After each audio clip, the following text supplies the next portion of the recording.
all my beautiful pals today. Welcome to my first sort of Star Trek discussion video on this channel.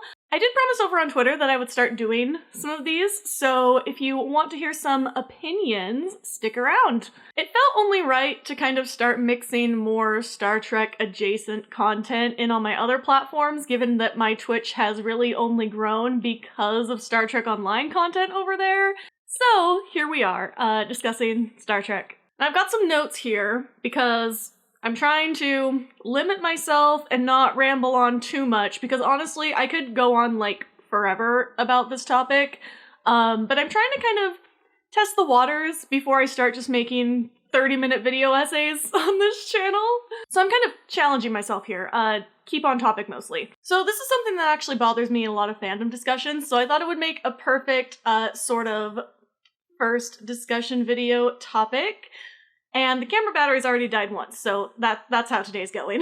So today's topic, like the title says, is the Federation is not a utopia. And I honestly feel like a lot of people know this, because it's kind of obvious, but at the same time, there's a lot of people, I think, who keep up with sort of like the older Star Trek and haven't really like watched all the series, and then that's where there's kind of some misunderstandings, because they kind of imply in the original series that it's a utopia, but honestly, there is so much going on in the Federation, and even though conceptually back in the original series it was kind of supposed to be a utopia, there were kind of hints here and there that it really wasn't, and it also kind of contradicted itself a lot, but that's just the original series for you. Gotta love it, you know? I think there's also the misconception that just because all the Federation citizens are having their basic needs met means that there's not really other problems going on, and so we kind of look to it as like a perfect future. But one of the reasons I actually like Star Trek is because it's, you know, a nice future, but it's not perfect. It still feels like, you know, there's things to do, there's still, you know, battles to be fought in a way, and you know, the human race is still kind of growing and improving over time, and that's how I would like humanity to be, is consistently trying to better itself instead of just like stopping here and being like, nope, we don't need to go any further, we are already good enough. In my personal opinion though, there's really no such thing as a utopia, and I feel like it's kind of an overrated concept, I guess. And honestly, I don't really think you could keep a franchise going this long if it was like a true utopia, because I think it would get really boring storytelling-wise, especially because most everything kind of seems to center around the Federation. You can't really keep it going forever if your main society that you're exploring is a complete perfect utopia. I'm already off track with my notes.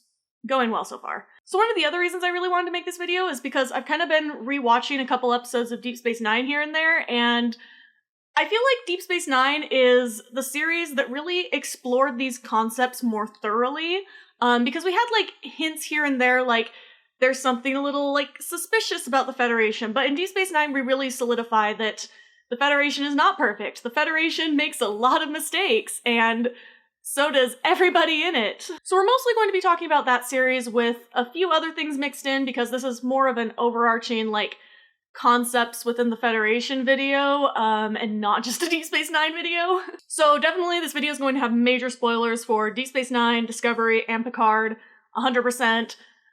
And some others in there. By the time this video is up, Season 2 of Picard probably will be out, but as of now, time of filming, it is not, so it will not contain any spoilers for Picard Season 2. But I have seen most of Discovery Season 4, so there might be a few things here and there for that. Just a fair warning, want to get everybody prepared for that. So my main points in this video are going to be, 1, the Federation's questionable tactics to expand, because, let's be honest, they can be really pushy. And 2, the genetically altered discrimination thing that was sort of going on. It had big victim blaming vibes. Not a vibe. Section 31, which honestly makes perfect sense that they have Section 31, but, you know, they're sus. And finally, not every human is perfect or 100% believes in Starfleet and Federation principles. And we're going to be talking about how that kind of got revealed in Deep Space Nine, because it's honestly one of my favorite little arcs. And not because it made me feel good, but because it made me feel something, you know? So of course, all of these concepts really popped up over later series too, especially Enterprise, Discovery, and Picard. I feel like overall, those series really just hit really hard on some of these things. And honestly, a lot of the newer Trek series are kind of exploring these concepts way more, as well as concepts kind of related to this.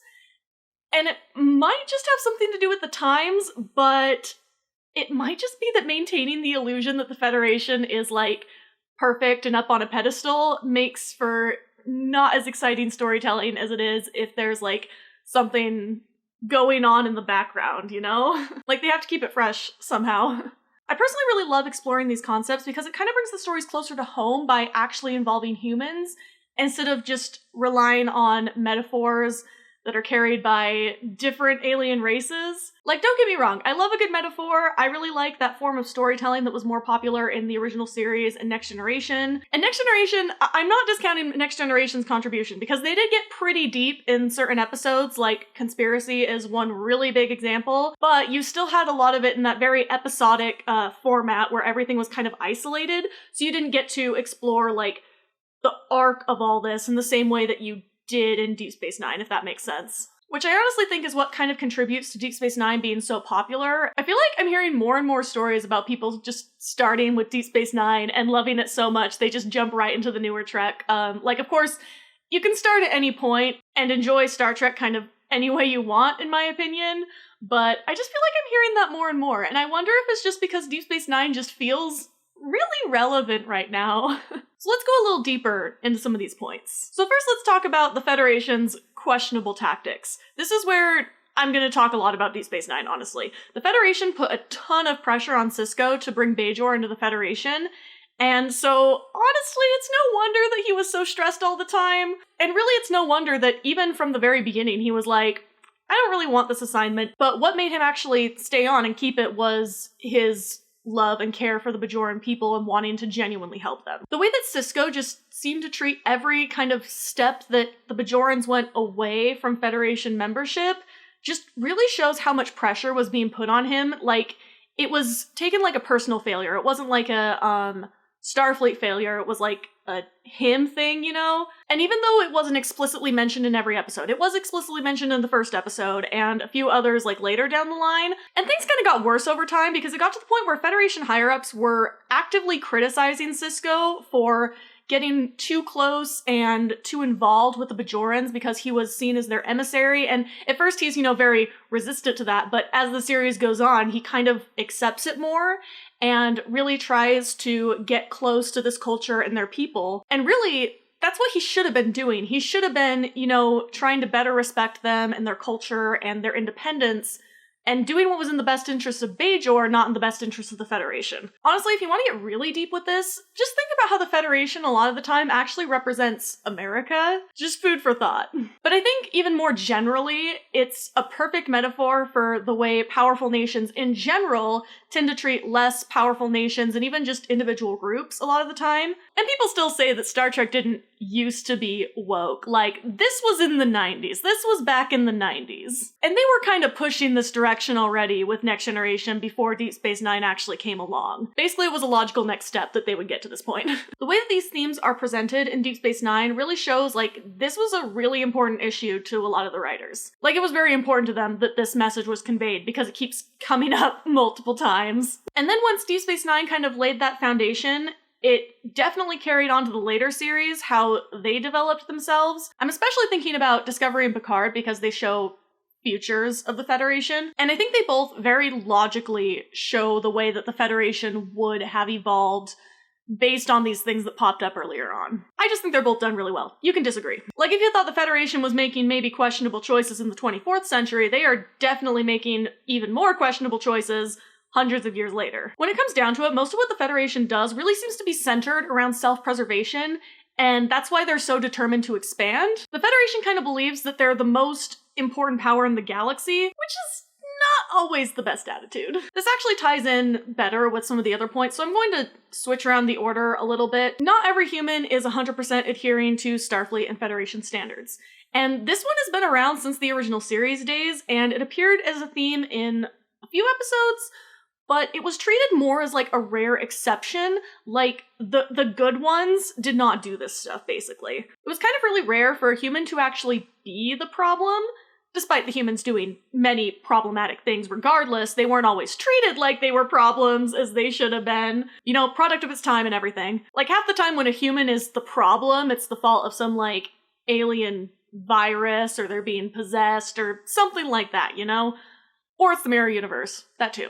But, you know, sometimes these things also happen because the Federation rules are not always the best set of rules, to be fair. And then there's other times where somebody just wants to go off and kind of destroy the so-called Utopia. Doesn't exist. So now we're going to talk a little bit about those episodes I mentioned earlier that I just love. So in Deep Space Nine, the episodes Homefront and Paradise Lost, it's a little two-parter there. They're honestly just so realistic in terms of portraying human nature. It really demonstrates how easy it is for many to just follow orders and be complacent in something that may be wrong. Like, for one example is the way the cadets were manipulated into taking down the power grid. And I actually think the reason he used cadets and not full officers is probably because not every officer was probably just going to go along with that, no questions asked. But a lot of cadets, you know, they're more eager to please, they really want to help out in any way. And because they haven't gone through their full education and training, they won't ask as many questions, basically. I find it a little hard to believe that full officers would have actually done something that drastic, even under orders. And Deep Space Nine really tests the Federation overall, I feel like, because, you know, they're at war. They're actively having a war with a very dangerous group. But even then, I find it a little hard to believe that these type of incidents haven't happened more often in Starfleet. But maybe that's just because most people who have these kind of control-hungry tendencies don't usually make it all the way to Admiral. I could literally make like a whole essay just dedicated to these few episodes, because there's so much to explore there. But this is more of a general points video.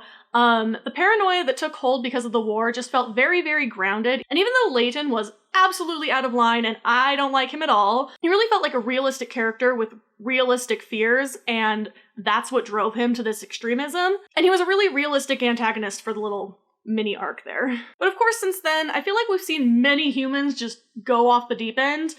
And it just feels a lot more realistic to how humans actually are. Because even in a society where you're raised, like, basically wanting for nothing, I feel like you're still going to have conflict and you're still going to have problems, and those things can affect how people behave. I just think there's some things about humans we can't expect to change drastically, even in an ideal future. This is actually one reason I strongly disagree with people who don't think the Picard series portrays Picard well, because that man has been through a lot.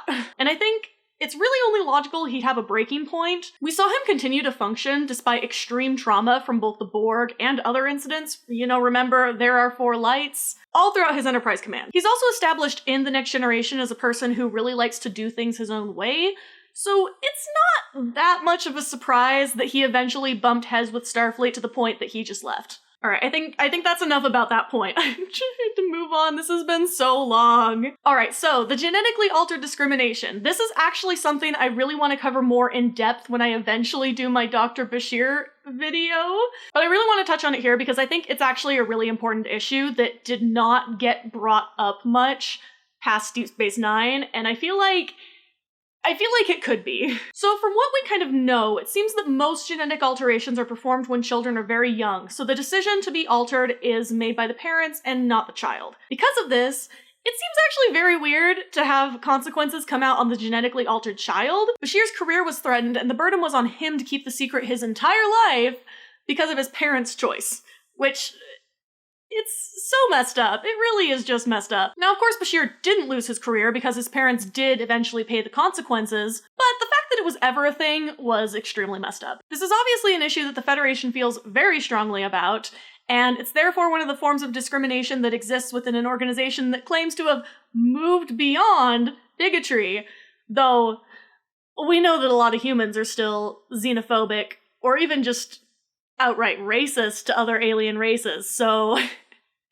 it's not as bigotry-free as it kind of claims to be. When you dive even deeper into this, and this is definitely something I want to cover, like I said, another video, it's very clear that the whole genetically enhanced thing is a metaphor for the way neurodivergent people are treated in society. And as such, it does make sense, but it's also upsetting that this is a thing instead of more widespread acceptance, this is one of the reasons why metaphors are not always the answer, you know? But the issue is, it just perpetuates victim blaming so strongly, and the wrong people are being punished in most of these cases. Especially because these parents are making choices based off of kind of misconceptions about certain things. You know, who knows what Julian Bashir would have grown up to do if he hadn't been genetically altered. Maybe he would have been just as great, you know, maybe he didn't have as good hand-eye coordination, but maybe he would have been great in another way. Maybe he would have been like an artist or something. We don't know. Like, maybe he wouldn't have been a doctor, but maybe he would have been. We'll just never know. Obviously, I have a major problem with Julian Bashir's parents. Alright, so let's wrap this up by talking about Section 31. Like I said, Section 31 makes so much sense. The fact that the Federation seemed to not have some sort of secret intelligence force that broke the rules in secret to sort of further its interest was honestly kind of out of character for them. Now, it's interesting because captains bend and even just outright break the rules all the time, but they always seem to kind of struggle with it somewhat in some way or another. But Section 31 is like, nope, we pride ourselves on having no rules. We just do what we want. So of course, the original Starfleet Charter created Section 31, but at some point later, everyone just kind of thought it didn't exist, which it's weird. Things get a little fuzzy there in the lore. But this makes it way more secretive than the Tal Shiar, which is more commonly known among Romulans, but much of the actual way they operate is very much a secret until someone needs to know. Same thing with the Obsidian Order. But here's the thing, in a perfectly utopian society, theoretically they wouldn't need anyone to break the rules to further their own interests.